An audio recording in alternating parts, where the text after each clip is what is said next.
Kisah ini dikirimkan oleh seorang pendengar.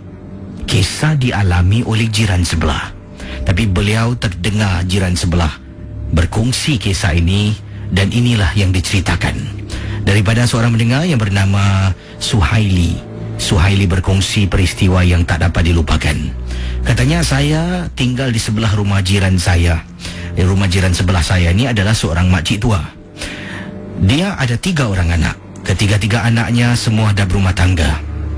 Masing-masing dah berpindah ke rumah mereka sendiri ataupun tinggal bersama dengan mertua.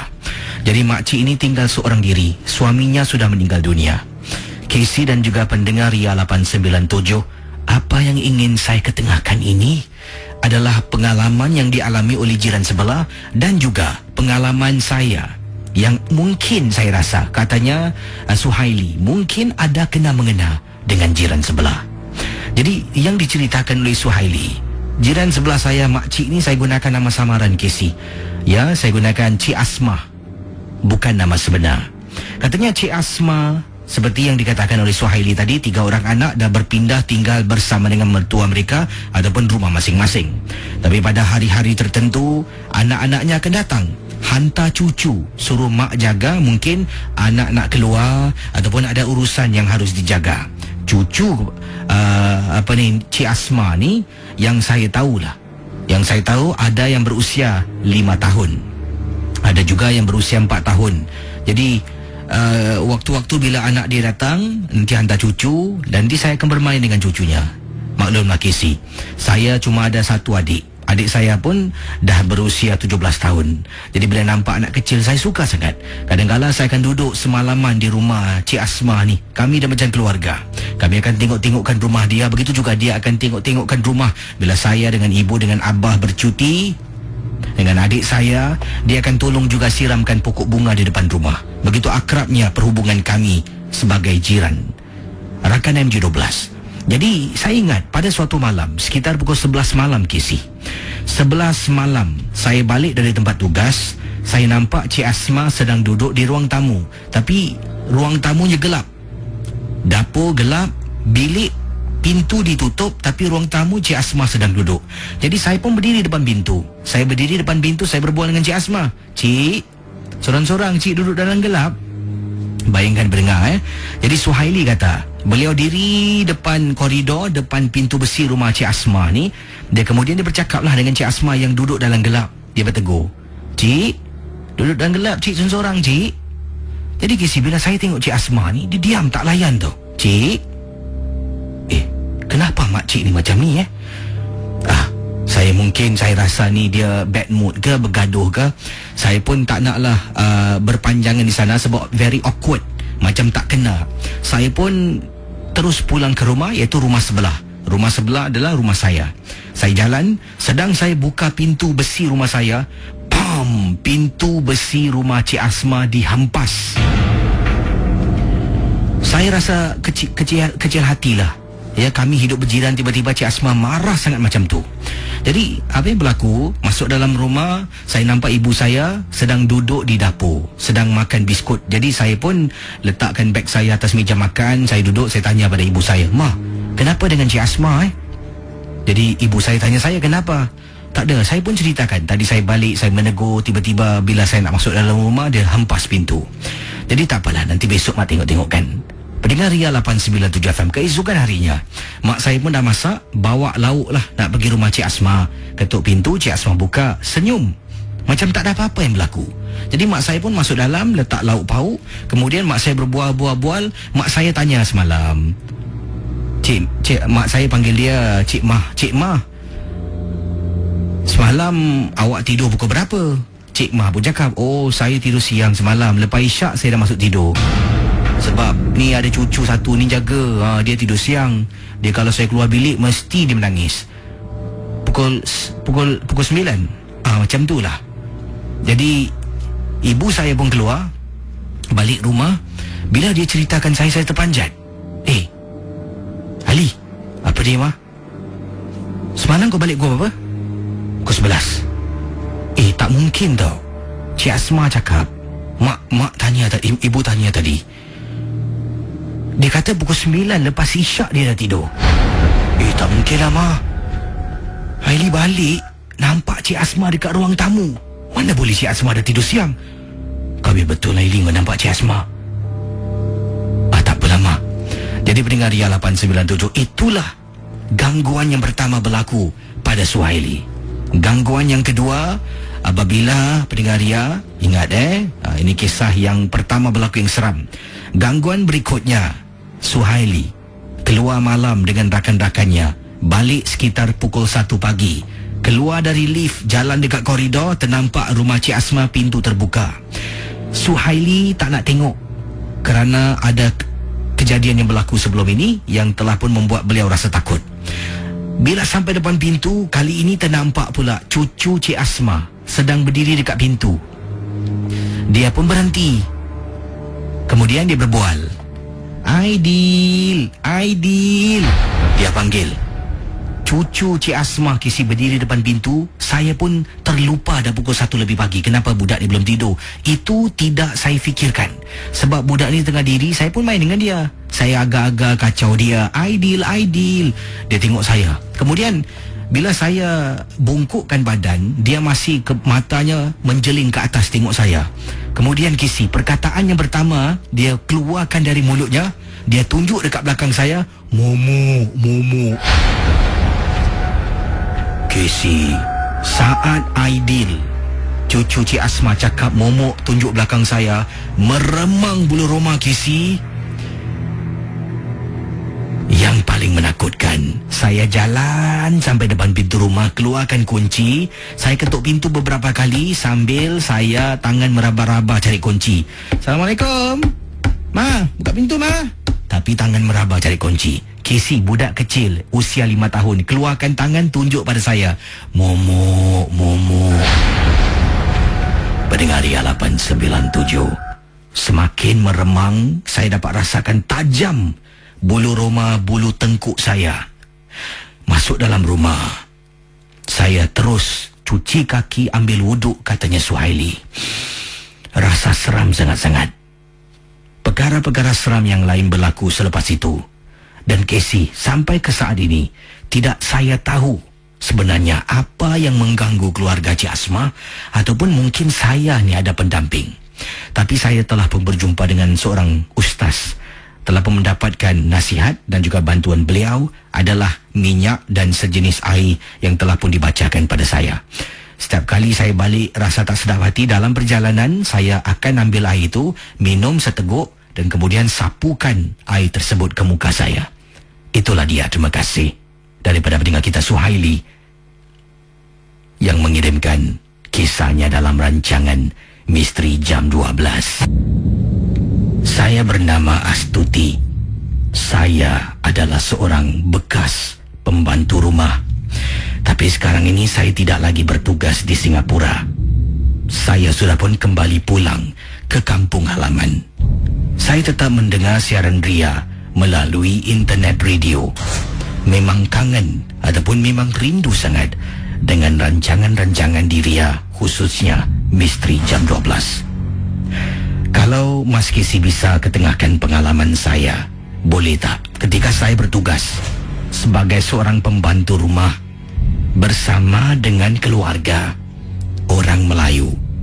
Kisi, saya tidak akan sebutkan siapa nama majikan saya, tak nak mengaibkan mereka. Tetapi Kisi, inilah yang saya alami ketika saya berkhidmat. Ini adalah majikan saya yang kedua, dan ia adalah salah seorang majikan di Singapura. Saya ingat lagi, pertama kali saya sampai dalam rumah itu, beg saya digeledah. Ya, ataupun dia gunakan perkataan yang saya rasa mungkin tidak difahami, saya gunakan perkataan geledah. Dikeluarkan barang-barang dari beg saya, dan kemudian memeriksa beg saya. Ada tak kepunyaan-kepunyaan saya yang was-was? Mereka takut saya mungkin bawa hantu bersama dengan saya. Sejujur saya kata, saya ini bukanlah malaikat. Tapi tidaklah saya buat sampai nak menyihir menggunakan sihir. Kalau berada di negara orang, apa yang penting solat 5 waktu. Saya amat bersyukur Majikan kedua adalah orang Melayu Islam. Yang pertama pun sama. Jadi lebih senang saya nak solat 5 waktu lebih senang. Bila nak berpuasa pun lebih senang. Jadi kata Astuti diteruskan pengalamannya. Kemudian saya fikirkan, wah ini keluarga memang keluarga yang beragama kuat, ingin periksa. Bagus, saya tidak kecil hati pun. Mereka mempunyai hak, kata Astuti. Jadi setelah itu mereka dapati saya tidak ada bawa apa-apa barang. Yang pertama kali saya rasa pelik. Malam tu lah kisi, saya sampai sekitar pukul 6 lebih petang. 6 lebih petang barang saya dikeluarkan dan mereka pun mengarahkan saya buat tu buat ini dan sebagainya. Bila nak masuk waktu maghrib, saya tanya pada tuan rumah, ibu mohon tanya waktu maghribnya jam berapa? Kamu dah nak buat apa maghrib? Tanya ibu itu pada saya. Saya nak solat bu. Ada sejadahnya enggak? Kamu pakai selimut tu dalam almari. Kamu nak solat dalam bilik kamu saja. Di luar sini semua jangan. Ngerti? Saya seolah-olah dimarahi kisi oleh keluarga ini, kata Astuti. Saya rasa pelik. Selama saya bertugas dengan majikan yang pertama, tak pernah pun saya dimarahinya. Malah mereka solat bersama-sama. Tapi yang ini lain kisi. Saya hanya boleh solat dalam bilik saya, bilik kecil. Bilik ini terletak di bahagian dapur rumah. Sebuah bilik mungkin saya rasa yang ditambah. Rakan MJ12. Setelah sekian lama, saya tidak pernah lihat isteri, suami, ibunya solat. KC dan pendengar Ria 897 FM. Mulalah ia berlaku di depan mata saya. Apabila ibu dalam rumah ini, bukan anaknya, bukan, tapi ibu kepada anak ini, apa yang dia buat KC? Dia panggil, Tuti, Tuti, sini tolong aku. Saya masuk ke dapur terperanjat KC. Apabila ada seekor ayam yang dah mati. Ayam itu sudah mati. Dikeluarkan dari satu bungkusan. Kemudian dia kelar lehernya. Darahnya disuruh saya tunggang ataupun terbalikkan ayam tersebut. Darah tu disuruh kumpul. Saya tengok apa ini ibu buat. Nak tanya takut dimarahin. Saya diam saja. Saya ikut. Kisi tuang dalam botol. Kemudian dia simpan di dalam almari. Rupa-rupanya, kata Tuti, darah tersebut tujuan sihir. Baru saya tahu, ibu yang tua ini adalah salah seorang tukang obat yang terkenal.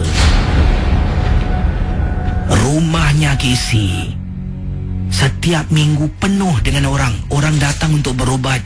Orang datang untuk dapatkan ramuan-ramuan tertentu penyakit bagi penyakit mereka. Jadi dari situlah sedikit demi sedikit saya pula diganggu. Sebab saya seorang dalam rumah itu yang solat. Ketika saya sedang tidur dalam bilik kecil di bahagian dapur, saya dengar kerusi ditarik. Saya bangun, keluar dari bilik saya terperanjat Kisi. Di meja makan di dapur ada dua orang perempuan rambut panjang. Panjang sampai ke lantai. Lidahnya terjelir keluar. Kisi sedang buat apa Kisi? Atas meja makan diletakkan dulang yang berisi darah ayam tu. Benda tu seolah-olah sedang menjilat darah ayam. Saya lihat dengan jelas. Bila ternampak, saya tutup pintu. Saya istighfar berkali-kali dalam keadaan ketakutan. Pintu bilik diketuk, dicakar, seolah-olah nak masuk ke dalam. Tapi mungkin kerana dengan kuasa Allah, katanya Astuti, bilik itu bilik solat, seolah-olah dilindungi oleh Allah dan malaikat-malaikatnya. Saya hanya boleh berzikir dan ingat pada yang satu. Hari saya bersama dengan majikan ini memang tersiksa. Apa yang disuruh buat saya buat. Tapi sebaliknya saya sentiasa diganggu Kisi. Saya masih ingat lagi ketika saya sedang solat Kisi, saya sedang solat malam. 1/3 malam saya bangun. Saya nak ambil wuduk, masuk ke dalam tandas. Tandas betul-betul tepi bilik tidur saya. Sedang ambil wuduk Kisi, depan tandas ada perempuan berdiri, matanya terbeliak tengok saya, menakutkan saya, seolah-olah tidak ingin saya mendirikan solat malam. Pendengar Ria 897, khidmat saya dengan keluarga tersebut hanya setakat 1,5 tahun. sebelum saya berpindah pada majikan lain kerana mereka tidak mampu membayar gaji saya. Jadi, mungkin ada hikmah di sebaliknya. Kalau tidak, Casey, mungkin 2-3 tahun saya hidup merana. Oleh kerana mereka tidak mempunyai kemampuan, ini juga mungkin atas bantuan Yang Maha Esa. Saya berjumpa dengan majikan yang baik dan lebih baik dari yang kedua. Terima kasih. Selamat tengah malam. Astuti, pendengar Misteri Jam 12. Kata Dian, Casey, saya ingin berkongsi pengalaman peristiwa. Kisah ini berlaku di rumah. Dahulunya saya ada sebuah, bukan saya tapi ibu saya ada sebuah kampung. Merupakan antara kampung yang terakhir di kawasan Lorong Buangkok. Kalau Casey sebut Lorong Buangkok, ramai yang tahu. Dan ibu saya antara penduduk di sanalah.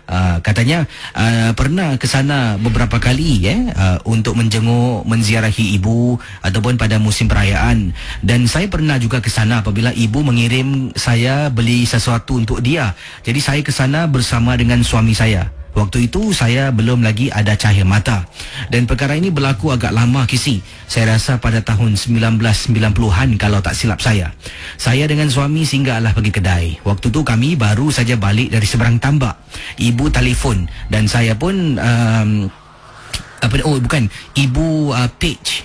Page pakai pager zaman betul lama ni katanya ibu Page saya pun menelefon ibu saya lah di rumahnya. Jadi bila tanya, ibu kata boleh belikan dia makan tak dengan bapa saya sebab mereka berdua lapar. Saya pun beritahu suami, kami pun pergilah ke kedai berdekatan sebelum pulang ke rumah kami untuk menghantar makanan ke rumah ibu. Bila masuk kawasan kampung Lorong Buangkok ni, di depannya jalan memang gelap, Casey. Memang tidak ada lampu waktu itu. Sampai dalam, suami pun duduk dalam kenderaan. Bila suruh suami masuk, suami kata tak apalah, dah malam, nanti ibu nak tidur dengan abah, biar mereka. Jadi bila saya masuk dalam bawa makanan, ibu tanya mana Hashim. Hashim tu suami saya. Kata abang Hashim kat luar tengah tunggu. Suruh dia masuk lah. Jadi saya pun keluar. Saya kata bang, ibu panggil masuk lah bang. Jadi suami saya pun katanya okey, nanti abang park kereta betul-betul. Suami saya pun park kereta. Suami masuk dalam dengan saya duduk dengan ibu dengan abah saya. Sedang kami duduk makan, saya bang, lupalah. Sebenarnya awal tadi kita ke seberang tambak, ada juga beli makanan-makanan yang lain. Kenapa tidak kita makan sama dengan ibu dengan abah kita kan? Saya pun minta kunci dari suami, saya keluar. Kata beliau Jadi ibu, abah saya dengan suami berada dalam rumah di Lorong Buangkok, sebuah rumah kampung. Saya keluar pergi ke kenderaan, Casey, nak ambil makanan. Betul-betul yang kami letakkan di tempat duduk belakang tergantung. Saya buka pintu belakang, saya pun membungkuk. Saya angkat 2 plastik dari seberang yang kami beli makanan tu. Saya tutup pintu, Casey. Bila tutup pintu, belakang kereta suami nampak pokok pisang. Ada jantung pisang. Dan kita ni orang Melayu dibesarkan dengan banyak kepercayaan. Entah kepercayaan itu patut diikut ataupun patut dipercayai ataupun tidak. Jadi bila saya nampak jantung pisang, dah mula fikir, Casey, wah ini tempat Pontianak tinggal ni. Jadi entah macam mana, saya pun macam-macam dah fikir. Meremang bulu roma saya. Saya dah angkat, dah tutup pintu. Saya tengok pokok pisang, rasa seram. Saya pun pusing, jalan laju sikit lagi sih. Jarak tempat suami letak kereta dengan rumah tu lebih kurang dalam 20 hingga 30 meter jauhnya. Saya jalan, entah macam mana, setengah jalan tu sempat saya berhenti. Saya toleh sebab macam ada benda memanggil saya untuk toleh ke belakang. Jadi kata beliau, saya toleh ke belakang, terperanjat, Casey, dekat pokok pisang, Casey. Saya nampak ada baju putih. Saya tak nampak orang, tapi nampak kain putih di pohon pisang belakang kereta suami. Pendengar Ria 897, bila dah ternampak kain putih dengan jelas, saya istighfar sambil jalan. Saya baca. Masuk dalam rumah, saya letak makanan atas meja. Ibu saya tengok saya, abah saya tengok saya. Mereka dah tahu mungkin saya dah ternampak sesuatu. Jadi ibu saya pun bangun. Dia tepuk belakang saya sambil dia selawat. Abah saya ke dapur ambil air. Dia baca-baca, suruh saya sapu dan minum. Semangat saya hilang untuk seketika kerana pertama kali, Casey, walaupun belum pernah nampak, tapi walaupun tak nampak muka, kata beliau, tak nampak muka, tak nampak susuk tubuh, nampak kain putih dekat pokok, dah seram. Ini kan pula ada pendengar-pendengar menceritakan pernah nampak depan muka. Bagaimana perasaan mereka, Casey? Selamat tengah malam, Kak Aini, apa khabar? Terima kasih. Nah, ini Kak Aini buat panggilan dari mana ni? Kak Aini buat panggilan dari TY. Dulu Kak Aini pernah tinggal kampung ke di Singapura?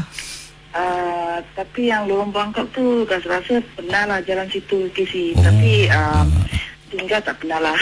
Jadi bila anda dilahirkan dah rumah flat lah Ya, betul. Jadi pengalaman Kak Aini tentang apa ni? Silakan. Ini Kak Aini nak berkongsi pengalaman Kak Aini ni sebenarnya terjadi semalam KC. Sebenarnya tak terjadi pada Kak Aini tapi dalam rumah, tapi dah kira luar kawasan rumah. Kira Kak Aini ni tinggal koridor.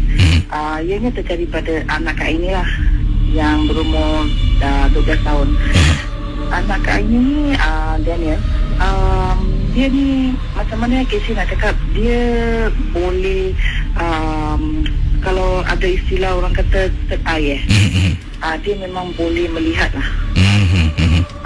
Jadi ni kisah Kak Aini Casey terjadi pada jam 3 pagi seperti yang diceritakan oleh anak Kak Aini lah. Semalam apabila dia dengan abangnya apabila tonton bola dan kemudian dah siap-siap dan nak masuk tidur lah. Jadi dalam bilik dia tu aircon dia tu sebenarnya rosak.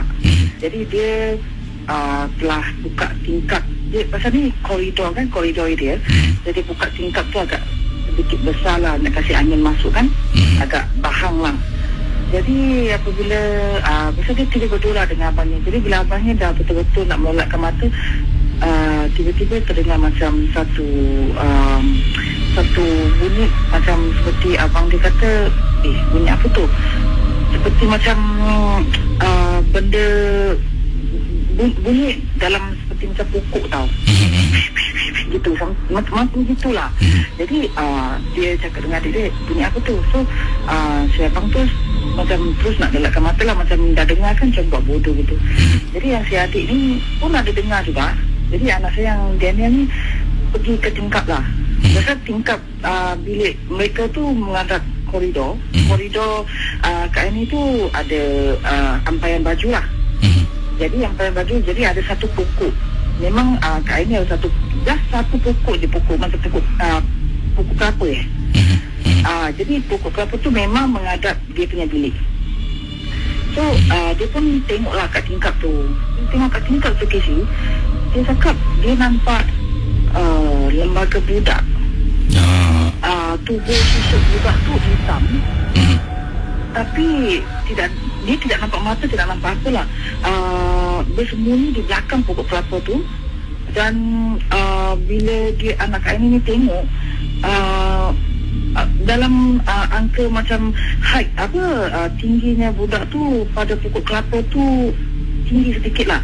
Jadi bila Kak Aini tanya macam mana dia yang nampak tu kan, nampak mata ke tidak ke, dia kata tak nampak. Dia cuma nampak lembaga budak tu membungkukkan badan dia, tapi keseluruhannya tu warna hitam je.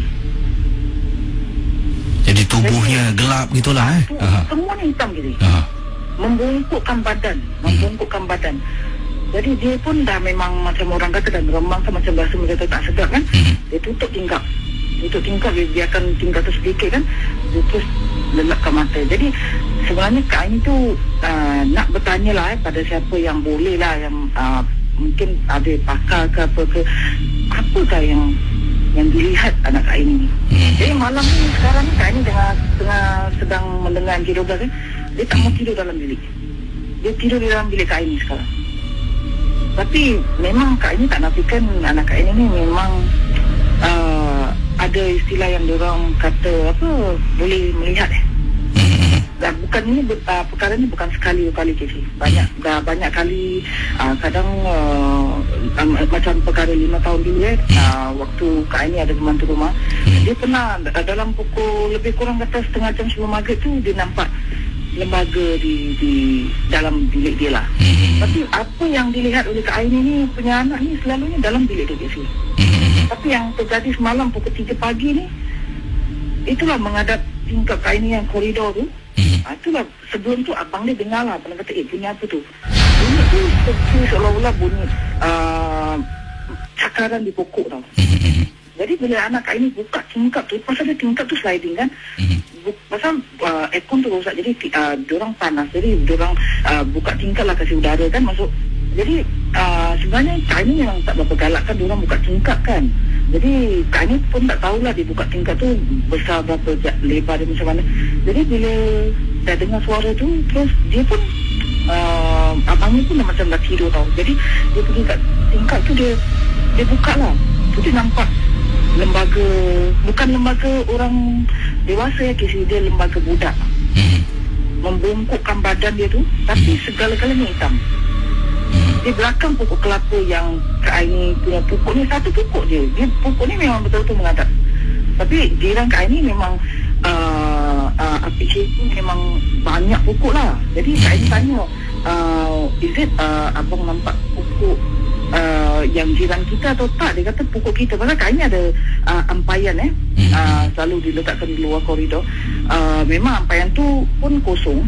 Jadi dia buka tu, dia nampak lah lembaga tu bersembunyi di belakang pokok kelapa tu. Tapi dia tak, bila dia lihat tu memandang kat dada, tapi tidak ada mata, yang dia nampak tu segalanya hitam. Jadi memang sangat muskil lah. Ini pun sebagai satu soalan juga Casey nak tanya pada siapa yang agak-agak boleh meleraikan apa yang dilihat oleh anak Kak Aini. Dan malam ni pun tak nak tidur dekat bilik dia Casey. Jadi terima kasih, nanti mungkin kita boleh dapatkan pendapat pandangan pendengar ya. Terima kasih Casey. Terima kasih kembali. Selamat pagi Cik Wahid, apa khabar Cik Wahid? Selamat pagi Cik Giti. Cik Wahid buat panggilan dari mana Cik Wahid? Saya daripada Ulen ni. Di rumah, di tempat tugas ni? Di rumah lah di ni. Rumah. Dan pengalaman Cik Wahid? Saya memang peminat MJ12 lah. Oh, terima kasih Cik Wahid ni Cik Wahid, pengalaman ni berlaku pada anda ke macam mana ni? Ini berlaku pada diri saya lah. Tak tahun bila ni? Saya? Berapa tahun yang lalu? 10 tahun ke? 12 tahun ke? Macam mana?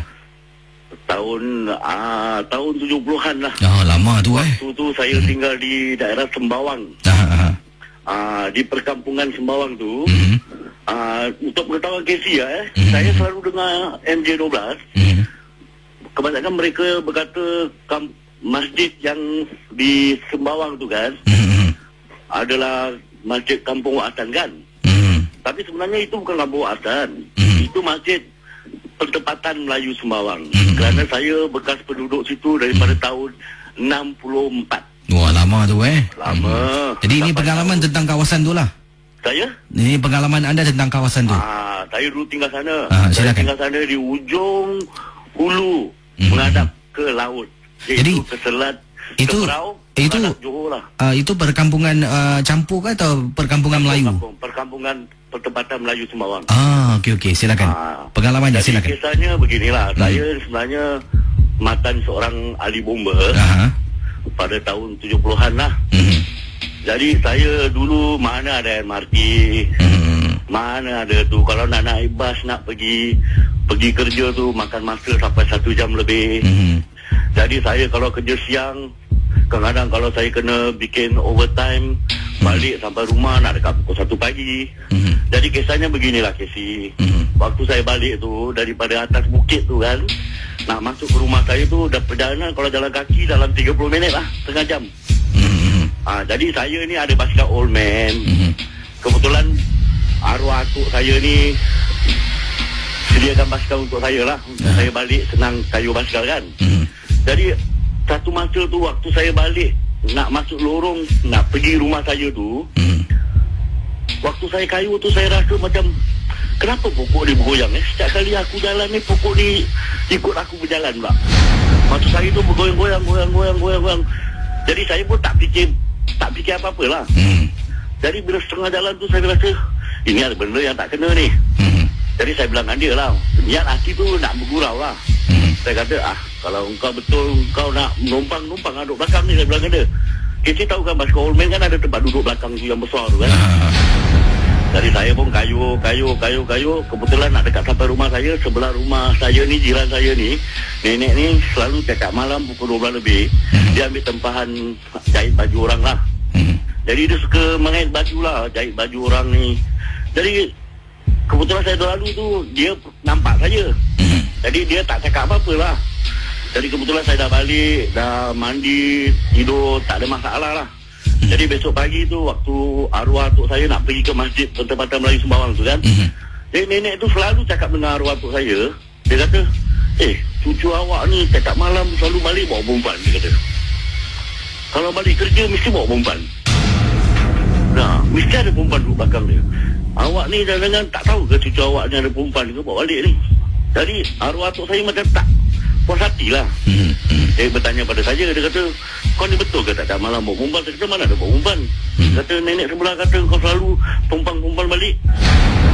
Jadi dalam hati saya, perempuan, saya dah agak lain lah. Jadi saya cerita dengan atuk saya lah. Saya kata, kebetulan saya balik selalu, memang selalu saya rasa lah tempat situ memang selalu kalau saya jalan pokok tu sentiasa bergoyang. Tapi tak tahulah, barangkali dah kenal saya ke nak menumpang ke. Jadi satu hari tu Tuhan nak tunjukkan saya. Jadi waktu saya naik basikal tu mengayuh, saya rasa kenapa basikal ni makin hari makin berat pula kan. Jadi sampai kayu tu rantai pun putus. Saya pun turun lah. Saya cari rantai tu mana, rantai yang putus tu kan, pasal dah sangkut dekat tayar tu kan. Jadi saya fikir, saya memang dulu tinggal kampung dah tak ada perasaan takut lah pasal ni semua KC. Jadi saya pun cari rantai. Kalau saya toleh belakang, saya tengok dia berdiri belakang saya KC. KC tahu siapa yang berdiri belakang saya ni? Cik Pun. Cik Pun lah. Tapi memang saya tak nampak muka dia KC.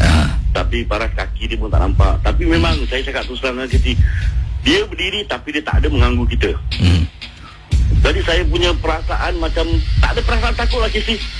Sampai saya cakap dengan dia, saya kata, ni aku nak balik kerja ni, aku keluar cari rezeki, tolong jangan ganggu. Tapi kalau niat hati kau ni nak menumpang aku, sekadar nak sampai rumah aku, di depan rumah aku, insyaAllah kau naiklah. Tapi kalau boleh, jangan ganggu aku, jangan ganggu keluarga aku. Jadi setiap malam tu bila saya balik, ada je KC macam gitu KC. Nenek ni setiap kali komplain kan, maklumlah orang kampung lah KC. Kadang-kadang satu cerita tu sampai satu kampung pun tahu. Sampai nama saya pun dah heboh-heboh satu kampung. Dia kata, wah cucu simpulan ni bawa anak dari orang balik malam. Tapi saya pun tak tahu siapa yang menumpang saya di belakang ni KC. Jadi itulah kisah saya. Jadi untuk pengetahuan semua pendengar ni kan, yang masjid di Sembawang tu bukanlah masjid Kampung Wak Hassan. Dia tu adalah Masjid Pertempatan Melayu Sembawang. Terima kasih ya. Terima kasih. Kembali. Waalaikumsalam warahmatullahi taala wabarakatuh. Selamat tengah malam KC dan juga pendengar Ria 897 FM. Yang ini daripada seorang suami yang berkongsi pengalaman dan nama yang dikirimkan yang ingin digunakan dalam kisah ini. Katanya KC boleh gunakan nama samaran saja. Nama saya Bob, bukan nama sebenar. Ini berkisahkan tentang tukang urut pribadi isteri saya. Isteri saya sebelum ini telah pun bertanya pada saya beberapa kali yang dia nak dapatkan tukang urut untuk mengurut badannya sebab sakit-sakit badan. Saya pun membenarkan dia dan tukang urut itu akan datang ke rumah. Dia kata dia malas nak keluar, nak pergi ke kedai tukang urut. Jadi dia pun mencarilah. Sampailah satu hari apabila saya pulang dari tempat tugas sekitar waktu asar, ternampak isteri saya berada di ruang tamu sedang mengurut badan oleh seorang tukang urut yang tak dikenali. Saya masuk beri salam, isteri dan tukang urut menjawab. Jadi saya pun tengok isteri sedang urut badan, saya pun tak nak ganggu beliau. Katanya, Bob, saya masuk ke dapur, saya makan, kemudian saya solat asar sebelum saya beristirahat.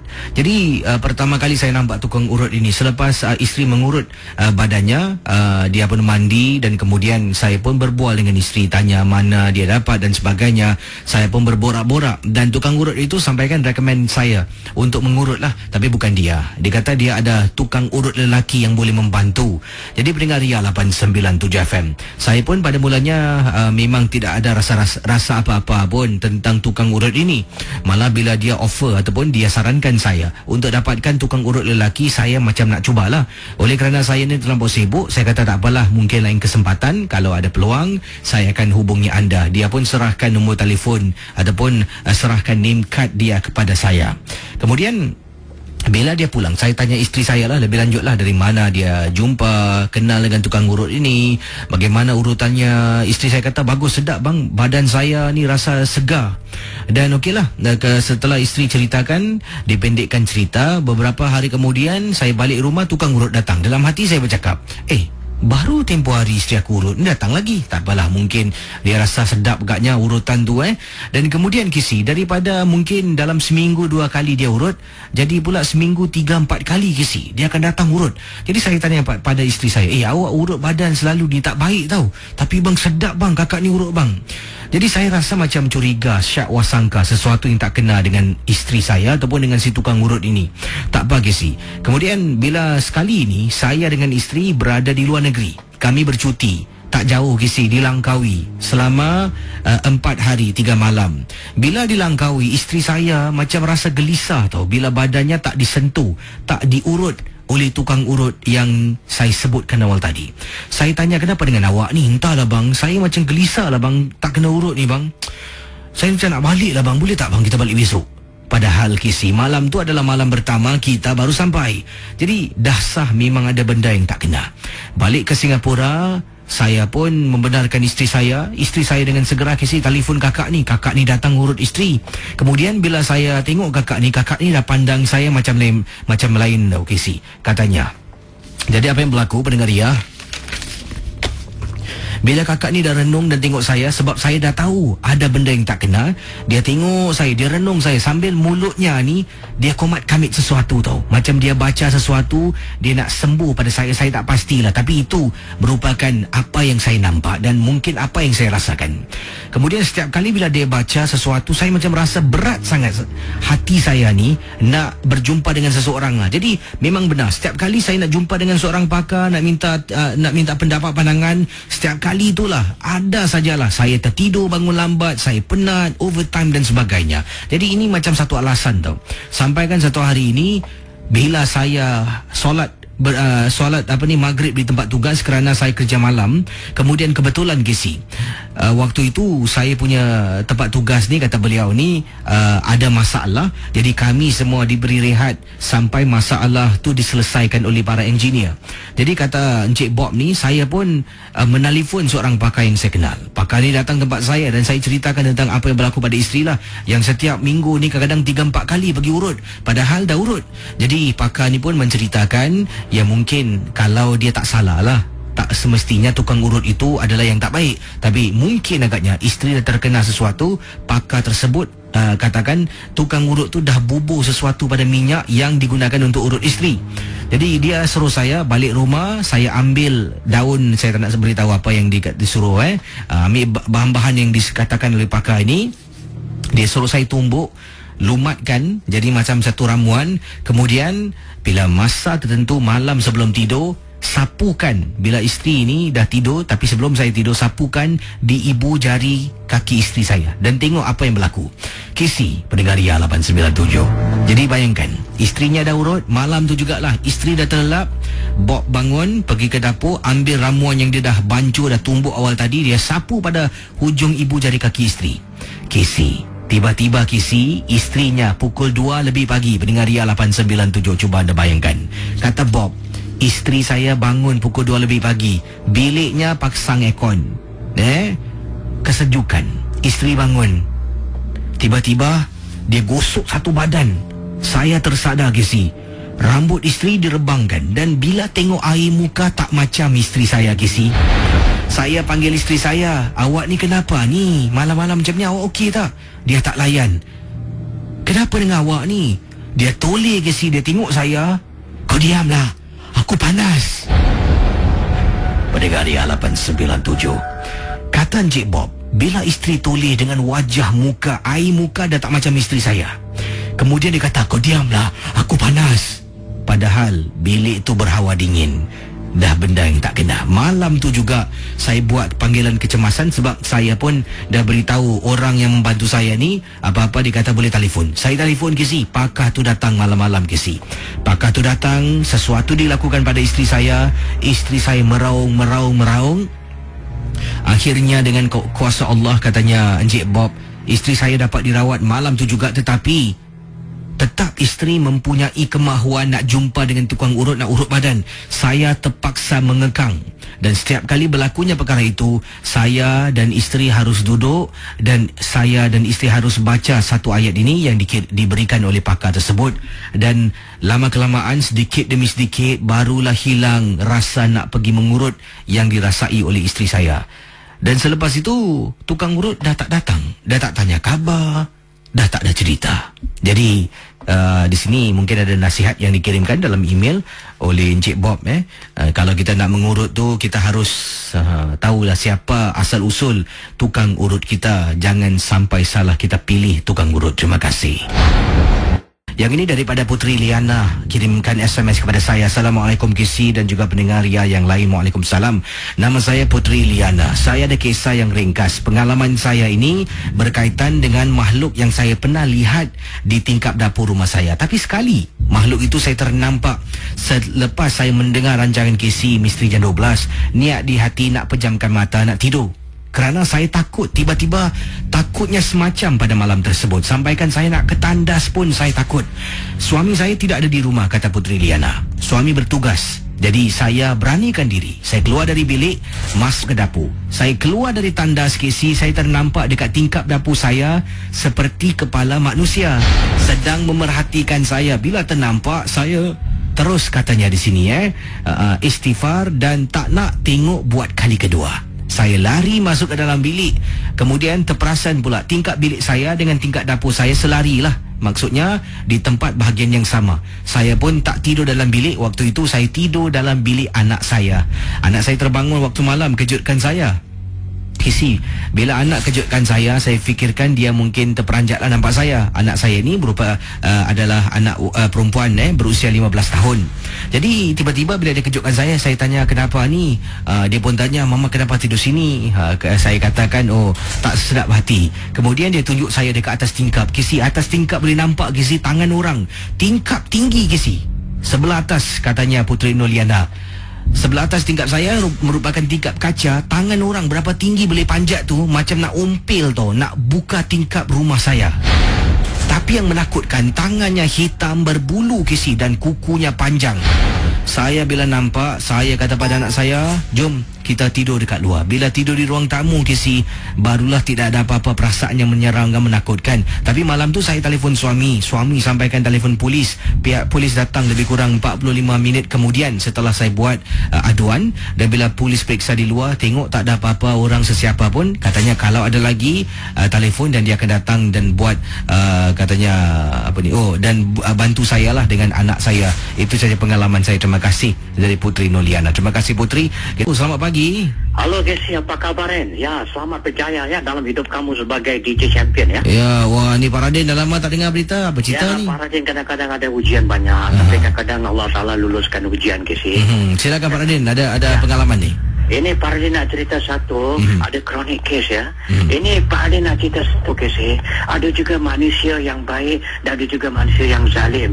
Casey tahu tak, harapkan sahabat-sahabat makan kawan, kadang harapkan dalam permusuhan kita Casey sesama manusia ni kadang-kadang kita tak tahu siapa musuh kita yang sebenarnya. Kadang-kadang di dalam alam kenyataan dia begitu baik, tapi di dalam alam zahiriah kita, dalam batiniah kita rupanya dia mempunyai maksud yang begitu zalim. Manusia ni ada satu yang paling sedih, kadang-kadang tak suka melihat kebahagiaan orang Casey.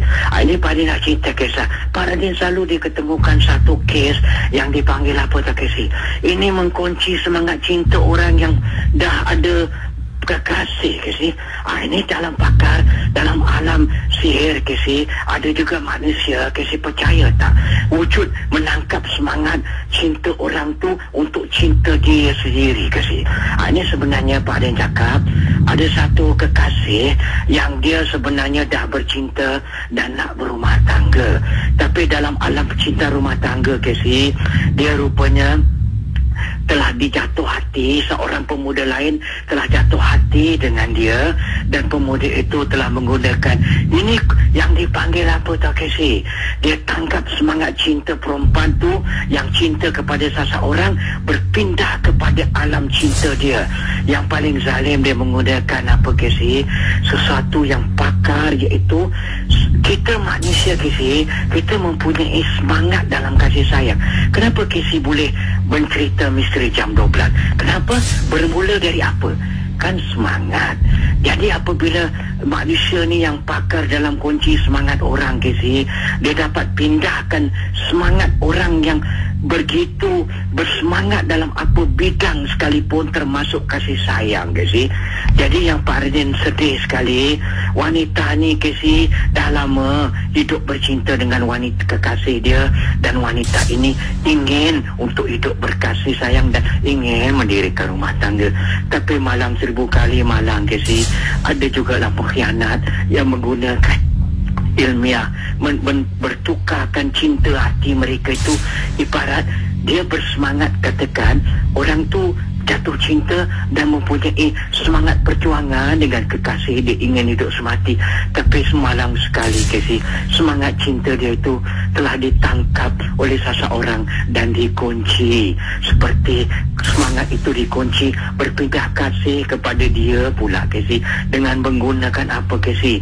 Mantra alam, mantra sakti, iaitu memuja semangat cinta wanita tu berpaling tada supaya melupa lelaki jejak keidamannya dan berpindah kepadanya, dan wanita tu 24 hours without no rhyme or bloody reason just forget the love guy Casey.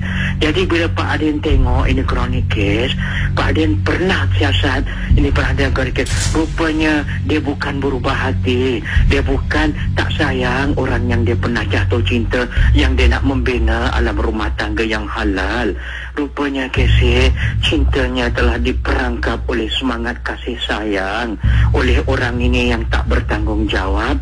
Pak Adin tak nak sebut siapa, nanti Pak Adin selalu sebut Pak Adin asyik kronik kes perempuan aja je, lain tak ada. Tapi Pak Adin cakap ikhlas Casey, di dalam hidup banyak pakar-pakar, sama ada mereka tahu atau tidak, orang boleh kurung semangat kita Casey.